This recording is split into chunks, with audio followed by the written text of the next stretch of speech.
أعوذ بالله من الشيطان الرجيم بسم الله الرحمن الرحيم وإن لوطا لمن المرسلين إذ نجيناه وأهله أجمعين إلا عجوزا في الغابرين صدق اللہ العظیم۔ سورۃ الصافات آیت نمبر 133، 134 اور 135، تین آیات میں نے آپ کے سامنے پڑھی۔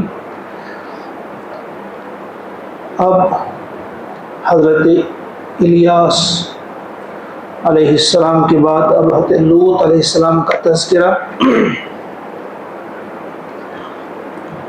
ہمیں یاد دلایا جا رہا ہے۔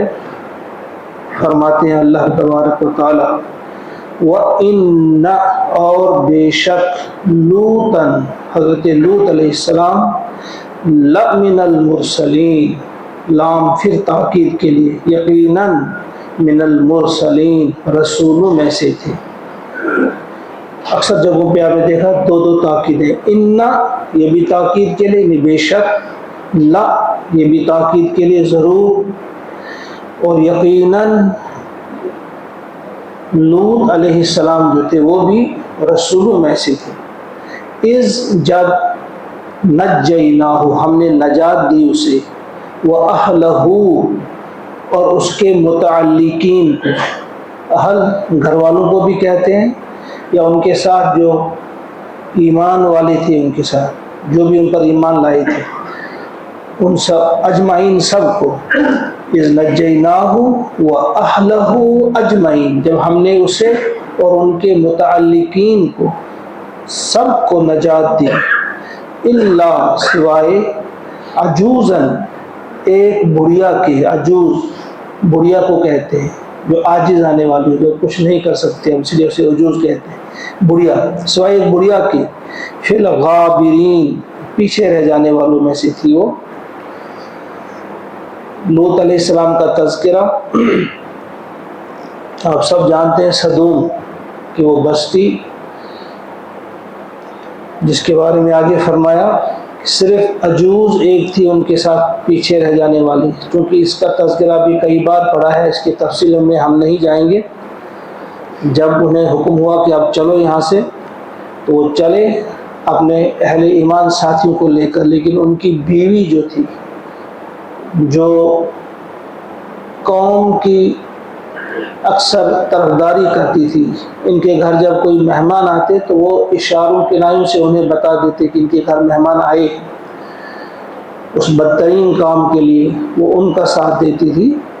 تو فرمایا کہ سب چلے گئے، ان کو بچا لیا ہم نے، اہل ایمان کو، لوط علیہ السلام کو اور اہل ایمان کو بچا لیا، ان کے گھر والوں میں صرف ایک بڑھیا پیچھے رہی۔ ثم پھر دمرنا ہم نے ہلاک کر دیا، برباد کر دیا، الآخرین اوروں کو، آخرین یہاں پھر خیال رکھیں خاء پہ زبر ہے، آخرین باقی جو تھے ان کو ہم نے تباہ و برباد کر دیا، یعنی لوط علیہ السلام اور ان کے متعلقین کو چھوڑ کر باقی جو بھی تھے ان کو ہم نے تباہ برباد کر دیا۔ تفصیل اس وقت ہم نے کہی تھی کہ جبریل علیہ السلام نے اس سدوم کو اٹھا کر اوپر لے کر وہاں سے پٹک دیا تھا اس بستی کو، اور یہ وہاں ڈیڈ سی کے قریب، بحر مردار جس کو کہتے ہیں آپ، اس کے قریب وہاں سے آج بھی لوگ گزرتے رہتے ہیں۔ وَإِنَّكُمْ اور ان سے کہا جا رہا ہے آپ مشرکین مکہ سے، وَإِنَّكُمْ اور بے شک تم، لَتَمُرُّونَ تم تو گزرتے رہتے ہو، علیہم ان پر، مصبحین صبح کرتے ہوئے، یعنی صبح کے وقت، وَبِاللَّيْلِ اور رات کو، صبح اور رات۔ کچھ مفسرین نے اس سے مراد لیا صبح و شام، یعنی ہر وقت گزرتے رہتے ہو۔ مکہ سے شام کی طرف وہ جاتے تھے تجارت کے سلسلے میں، تو جاتی بار بھی اور آتی بار بھی راستے میں یہ علاقہ پڑتا ہے کہ تم تو وہاں سے گزرتے ہو صبح و شام۔ کچھ نے لکھا ہے کہ صبح اور رات کا تذکرہ ہے، دوپہر کو وہاں انتہائی چلچلاتی دھوپ ہوتی ہے، تو اکثر جو مسافر سفر کرتے تھے اس علاقے سے گزرنے والے یا تو رات کے وقت یا پھر صبح کے وقت۔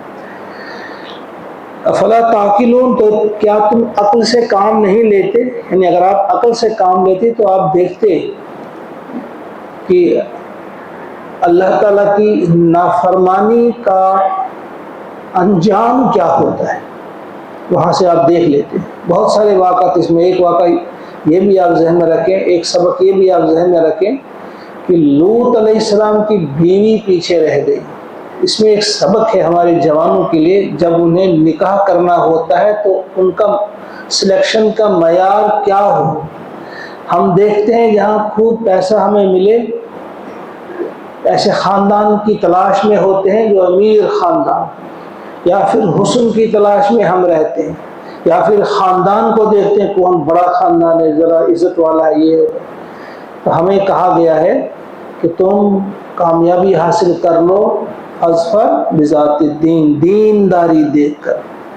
اگر دیندار عقیدے کے لحاظ سے، اخلاق کے لحاظ سے اور اعمال کے لحاظ سے ایک اچھی لڑکی آپ کو ملتی تو اس سے بہتر اور کچھ بھی نہیں ہے. ورنہ یہ ایک ایمان والے کے لیے خطرناک قسم کا، ہم یہ کہیں گے کینسر ہے اس کے لیے خطرناک قسم کا، اگر خود تو یہ موحد ہو، خود تو یہ دیندار ہو، خود تو یہ اخلاق کے اعتبار سے، اعمال کے لحاظ سے، عقیدے کے لحاظ سے بہت اچھا ہو، لیکن اس کی بیوی بالکل اپوزٹ میں جا رہی ہو تو پھر اس کے لیے تو ہمیشہ کے لیے پرابلم بن جاتی ہے. تو اس معاملے میں یہ بھی دھیان میں رکھنا چاہیے کہ نکاح کرتے وقت نکاح کی سلیکشن کا معیار آپ نے کیا رکھنا ہے، جو حضور نے فرمایا بس وہی فاظفر بذات الدین، وہی یاد رکھنا چاہیے. تو یہ لوط علیہ السلام کا تذکرہ. اب آخری نبی کا تذکرہ جو اس میں ہو رہا ہے وہ یونس علیہ السلام کا. وَإِنَّ یونس، یہاں پھر ان کی تاکید، آگے پھر لمن المرسلین، وہ بھی یقیناً مرسلین میں سے تھے.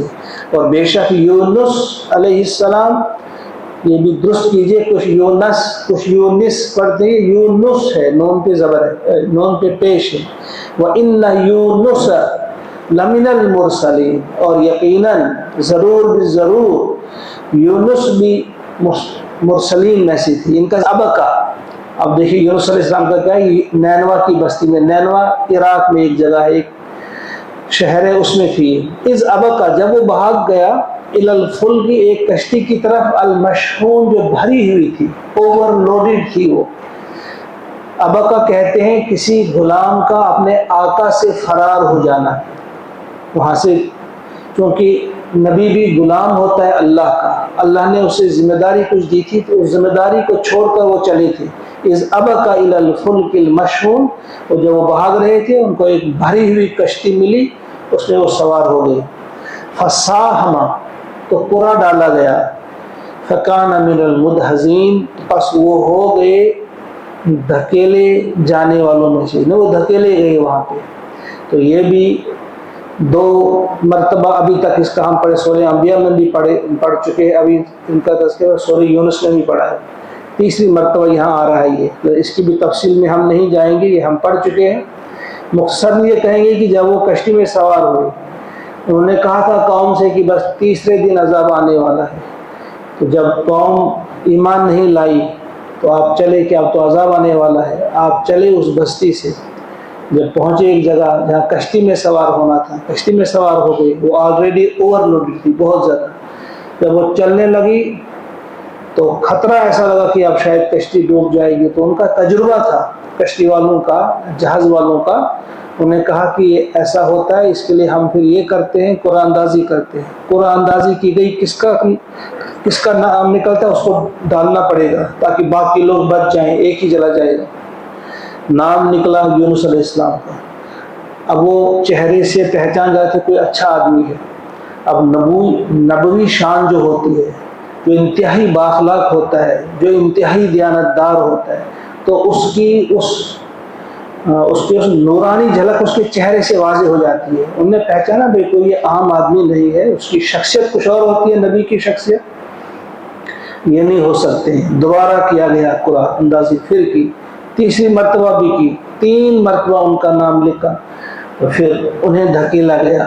کچھ لوگوں نے، کچھ مفسرین نے لکھا خود وہ چھلانگ لگا، نے کہا یہ باقی لوگ بچ جائیں گے، میرا نام نکل رہا ہے. اور میں پہچان گیا کہ میں ہی بھاگا ہوا غلام ہوں، میں اللہ کی ذمہ داری کو جو اس نے میرے سپرد کی تھی میں نے اسے چھوڑ دیا ہے، میں چلا آیا ہوں یہاں سے، یہ میری غلطی ہے۔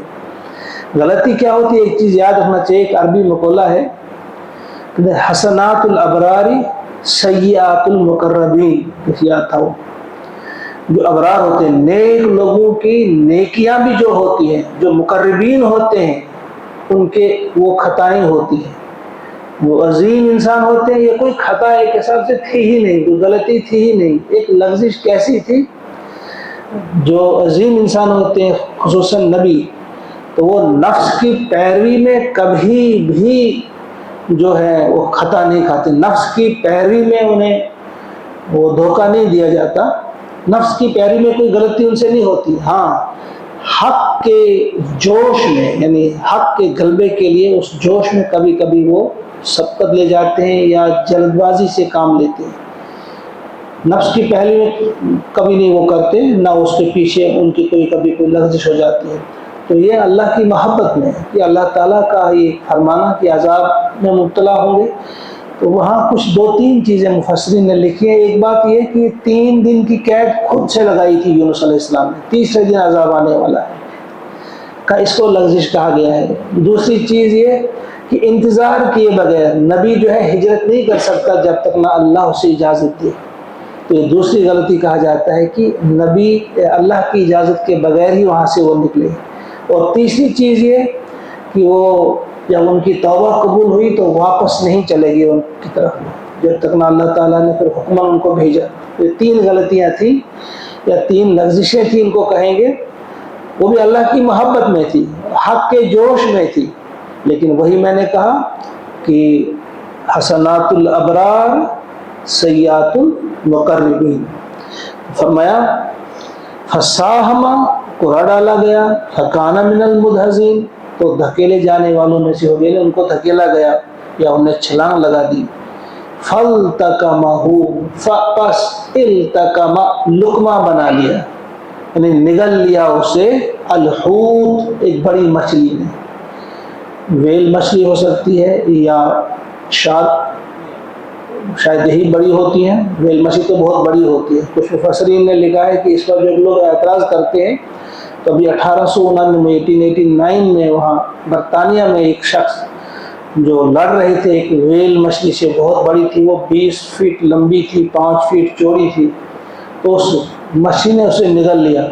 60 گھنٹے کے بعد وہ مچھلی جو مر گئی، پھر بڑی جدوجہد کے بعد ان کو سائڈ پر نکالا گیا، اسے کاٹا گیا، وہاں سے نکالا گیا، تو اس شخص کو آلبرٹ شاید اس کا نام تھا، اسے نکالا گیا وہاں سے اور وہ زندہ تھا۔ ایسا ہو سکتا ہے، اور پھر معجزاتی طور تو کوئی بھی چیز ممکن ہے اللہ کے ہاں۔ تو فرمایا کہ اس کو لقمہ بنا لیا، نگل لیا حوت نے، مچھلی نے، وہوا ملیم، اور وہ ملامت کرنے والا تھا۔ ملامت کس نے کی؟ خود اپنے آپ کو ملامت کی یونس علیہ السلام نے۔ جب احساس ہو گیا انہوں نے کہا تم غلطی کر بیٹھے ہو۔ فلولا انہ، پھر اگر نہ انہ یہ کہ وہ یعنی یونس علیہ السلام کانا ہوتے من المسبحین تسبیح کرنے والوں میں، یعنی اگر تسبیح نہ کرتے یونس علیہ السلام، للبث ضرور رہتے وہ، فی بطنہ اس کے پیٹ میں، الی یوم یبعثون قیامت کے دن تک۔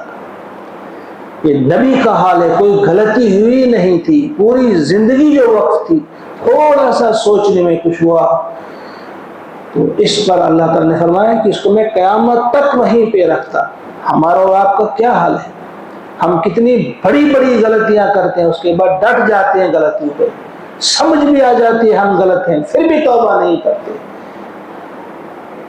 لبث فی بطنہ، اگر وہ مسبحین تسبیح کرنے والوں میں سے نہ ہوتے، وہ تسبیح کیا تھی؟ وہ پڑھ چکے ہیں، لا الہ الا انت سبحانک انی کنت من الظالمین۔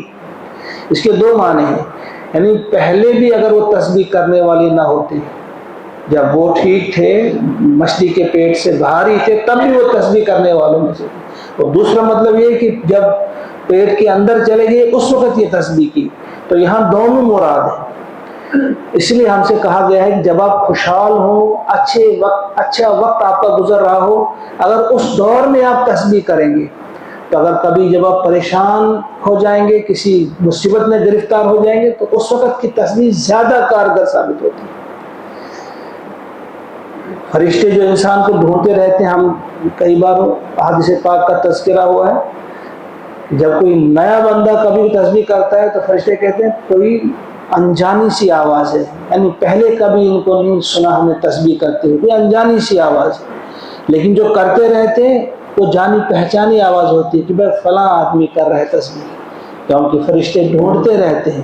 وہ واقعہ آپ کو یاد ہے جب نبی اکرم صلی اللہ علیہ وسلم نماز پڑھا رہے تھے، صحابہ کے پیچھے سمیع اللہ لمن حمیدہ جب کہا حضور نے علیہ الصلوۃ والسلام نے، تو ایک صحابی نے کہا ربنا لک الحمد حمدا کثیرا طیبا مبارکا فی، جب یہ کہا تو حضور نے فرمایا بعد میں سلام پھرنے کے بعد کہ میں دیکھ رہا تھا کہ 30 سے زیادہ فرشتے اس تسبیح کو لے کر، اس حمد کو لے کر، ان الفاظ کو لے کر جا رہے تھے، ایک فرشتہ دوسرے سے سبقت لے جا رہا تھا کہ میں پہلے اس کو لے جاؤں گا۔